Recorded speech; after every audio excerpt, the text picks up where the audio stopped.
আসসালামু আলাইকুম। নিয়ে আসলাম মিক্স ফ্রুট জুস নিয়ে।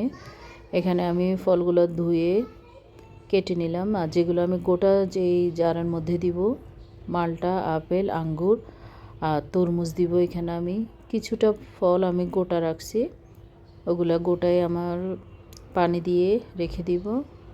আর কিছু ফল আমি কেটে রাখছি, সেগুলো আমি ব্লেন্ড করে মিক্স একটা জুস তৈরি করে তারপরে জারের মধ্যে দিব। এই তো এখন আমি পানি দিয়ে দিব। আপনারা চাইলে এরকম পানি দিয়েও সকালে রেডি করবেন আর ইফতারের সময় খেতে পারবেন। এটাও ফ্রিজে রেখে দিবেন আপনারা সারাদিন।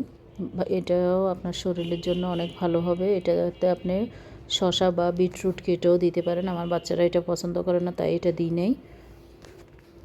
এই তো পানি দেওয়ার পর আমি এটাকে ভালো করে নেড়েচেড়ে রেখে দেব কতক্ষণ। তারপরে যে ফলগুলো আমি কেটে নিলাম সেগুলো আমি মিক্স করব এখন। দেখেন কি সুন্দর দেখা যাচ্ছে। এরপরে যে ফলগুলো আমি কেটে নিলাম, এই যে আঙ্গুর, মালটা, আপেল, কমলা, তরমুজ, এই ফলগুলো এখন আমি ব্লেন্ড করে ভালো করে চালনি দিয়ে চেলে, একদম কোনো লাম্পস যাতে না থাকে সেজন্য আমি একটা চালনির মধ্যে নিয়ে ভালো করে চেলে নেব। এই তো এই পর্যায়ে আমি এখন ব্লেন্ড করে নিব। একদম মিহি করার দরকার নাই, কারণ এখানে আমি চেলে নিব যেহেতু, সেজন্য একদম মিহি করি না। আর এখানে আমি একটা মালটা কেটে জারের মুখা তৈরি করলাম, কারণ এই জারটার মুখা ছিল না। এখন অনেক জারের এই মুখা দেখি, কিন্তু এটা ছিল না আমি যখন কিনলাম।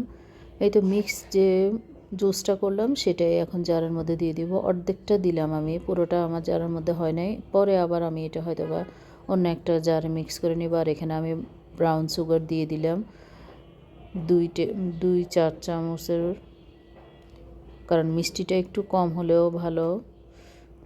আর এখানে একটু কালারের জন্য আমি একটুখানি রুয়াবজা দিয়ে দিলাম। রেডি হয়ে গেল আমার মিক্সড ফ্রুট জুস। অবশ্যই রেডি করে খাবেন, ইফতারের সময় অনেক ভালো লাগবে।